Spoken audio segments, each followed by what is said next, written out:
আজকে আমরা এই ভিডিওর মাধ্যমে দেখব যে কীভাবে নবান্ন বা উত্তরকন্যা স্কলারশিপ করতে হয় এবং কি কি ডকুমেন্টের প্রয়োজন সেগুলো এই ভিডিওর মাধ্যমে আমরা দেখে নেব। তো চলো বন্ধুরা, আমরা সর্বপ্রথম chief minister relief fund official ওয়েবসাইটে চলে এসেছি। এখানে আসার পর নিচের দিকে একটু স্ক্রল করবেন। স্ক্রল করার পর দেখতে পাবেন নো মোর অপশন। এই নো মোর অপশানে ক্লিক করার পর আপনি দেখতে পাবেন এলিজিবিলিটি ক্রাইটেরিয়া, কি কি প্রয়োজন। Applicant should B a permanent resident of West Bengal. আপনাকে ওয়েস্ট বেঙ্গলের একজন স্থায়ী বাসিন্দা হতে হবে। Studying in any institution of the state after passing out secondary or equivalent higher secondary or equivalent undergraduate examination from any board council university of the state of West Bengal। আপনাকে মাধ্যমিক বা তার সমতুল্য, উচ্চ মাধ্যমিক বা তার সমতুল্য এবং গ্র্যাজুয়েশন পাস করে থাকতে হবে এবং বোর্ড, ওয়েস্ট বেঙ্গল যে কোনো একটি বোর্ড, কাউন্সিল এবং ইউনিভার্সিটি থেকে পাস করে থাকতে হবে।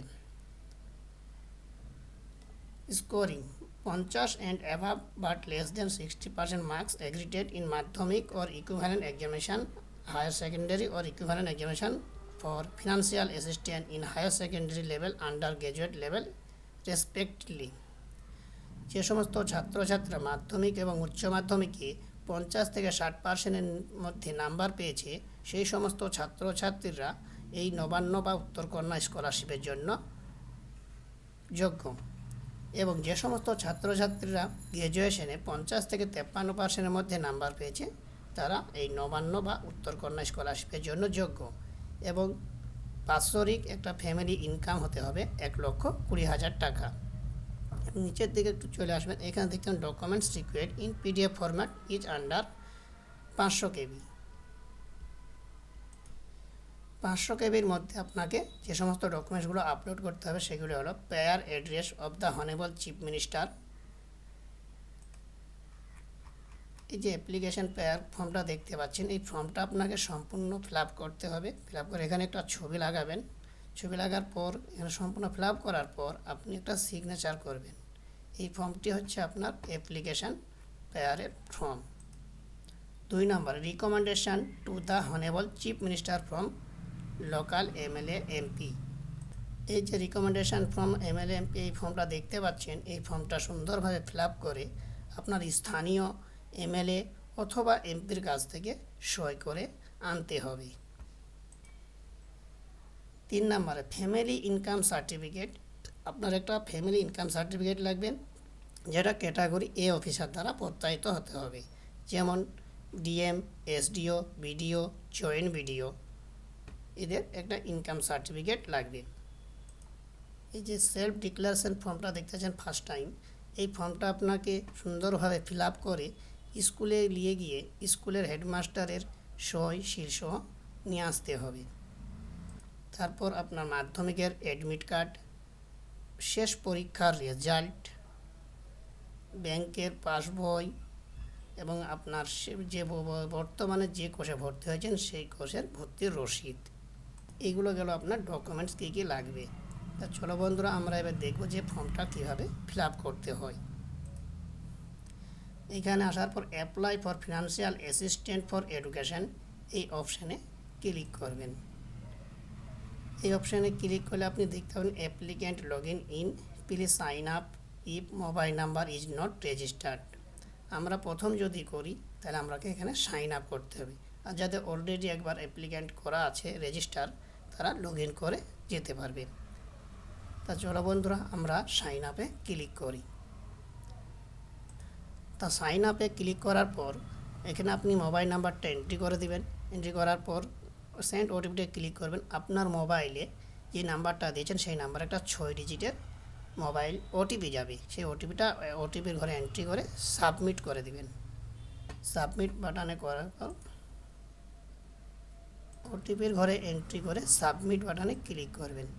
সাবমিট বাটনে ক্লিক করার পর আপনার mobile number authentication is successful এই মেসেজটি শো হবে, তার মানে আপনার ওটিপিটা সঠিক হয়েছে। এখানে একটা পাসওয়ার্ড সেট করবেন। পাসওয়ার্ড সেট করার পর আপনি সিকিউরিটি কোডটা এখানে লিখে দিবেন। তারপর আপনি সাইন আপ বাটনে ক্লিক করবেন। সাইন আপ বাটনে ক্লিক করার পর নিচের দিকে দেখতে পাবেন successfully sign up, go to home and second for application apply for respective application. আমরা আমাদের রেজিস্ট্রেশনটা সম্পূর্ণ কমপ্লিট হয়েছে। আমরা এবার লগ ইন করবো। লগ ইন অপশান আসার পর এখানে আপনার নাম্বারটা, যে নাম্বারটা দিয়েছিলেন সেই নাম্বারটা এন্ট্রি করে দেবেন। এন্ট্রি করার পর আপনি যে পাসওয়ার্ডটা দিয়েছিলেন সেই পাসওয়ার্ডটা এখানে এন্ট্রি করে দেবেন। এন্ট্রি করার পর আপনি ক্যাপচা কোডটা এখানে লিখে দিবেন।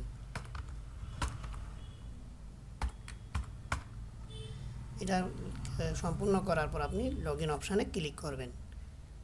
লগ ইন অপশানে ক্লিক করার পর আপনি দেখতে পাবেন যে কী ডকুমেন্টস আপনাকে লাগবে। এখানে দেওয়া আছে, আগে যে সমস্তগুলো বলে দিয়েছি সেগুলোই এখানে দেওয়া আছে। এখানে আসার পর এখানে ক্লিক করবেন I have a read and understood the guideline for application. এখানে আসার পর আপনি অ্যাপ্লাই নাও অপশানে ক্লিক করবেন। এখানে ক্লিক করার পর এখানে আসার পর আপনি আপনার নামটা ভালোভাবে লিখে দিবেন, বাবার নাম এবং রিলেশন, জেন্ডারটা মেল ফিমেল সিলেক্ট করে দিবেন, আপনার বয়সটা এখানে লিখে দিবেন। লেখার পর এখানে আপনি মাধ্যমিকের অ্যাডমিট কার্ডের রোল নাম্বারটা এখানে লিখে দিবেন এবং ইয়ার অফ পাসিংটা লিখে দিবেন। ধরো ক্যাটাগরি অফ কাস্ট, আপনি জেনারেল না OBC, OBC B, physical handicap, schedule caste, schedule type, সেটা আপনি এখানে সিলেক্ট করে দেবেন। আপনার যেটা হবে সেটা সিলেক্ট করবেন। সেটার পর ডিস্ট্রিক্ট আপনাকে লিখতে হবে, ডিস্ট্রিক্টটা সিলেক্ট করবেন। ডিস্ট্রিক্ট সিলেক্ট করার পর আপনার পুলিশ স্টেশন সিলেক্ট করবেন, আপনার পিনকোড, পোস্ট অফিস, সব কিছু, আপনার গ্রাম, সব কিছু সিলেক্ট করার পর আদার ডিটেলস অপশান দেখতে পাবেন। আদার ডিটেলসে এসে আপনার এখানে ইন্ডিয়ান সিলেক্ট করা থাকবে, রিলিজিয়ানটা আপনাকে লিখতে হবে, আপনার একটা ইমেল আইডি দিবেন, যদি থাকে দিবেন, না থাকলে না দিলেও হবে। মান্থলি ইনকাম, আপনার যে মান্থলি ইনকাম দিয়েছেন সেটা দিতে হবে এবং সেই সার্টিফিকেটটা কার কাছ থেকে আপনি নিয়েছেন সেটা আপনাকে এখানে সিলেক্ট করতে হবে।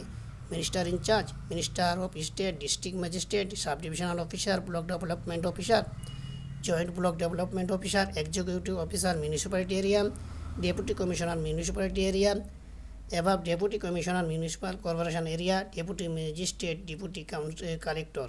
তা আপনি যেখান থেকে নিয়েছেন সেখানকার এটা সিলেক্ট করে দেবেন। তারপর রিকমেন্ডেড বাই এমপি এমএলএ, আপনি যে ফর্মটা রিকমেন্ডেশন লেটার ফর্মটা ফিল আপ করছিলেন সেটা কার কাছে, আপনার এমএলএ যদি হয়ে থাকে তাহলে এমএলএর নামটা এখানে করে দেবেন, সিলেক্ট করে সাবমিট বাটনে ক্লিক করবেন। ক্লিক করার পর আপনার রেজিস্ট্রেশন নাম্বারটা এখানে শো হয়ে যাবে। তারপর নেক্সট বাটনে আপনি ক্লিক করবেন। ব্যাংকের অ্যাকাউন্ট নাম, ব্যাংকের অ্যাকাউন্ট আইএফসি কোড, এগুলো সমস্ত ঠিকঠাক করে দিয়ে সাবমিট বাটনে ক্লিক করবেন। ক্লিক করার পর আপনার কাছে দেখতে পাবেন এরকম একটা রেজিস্ট্রেশন ফর্ম চলে এসেছে। সেখানে আপনি সমস্ত কিছু আপনার দেখতে পাবেন।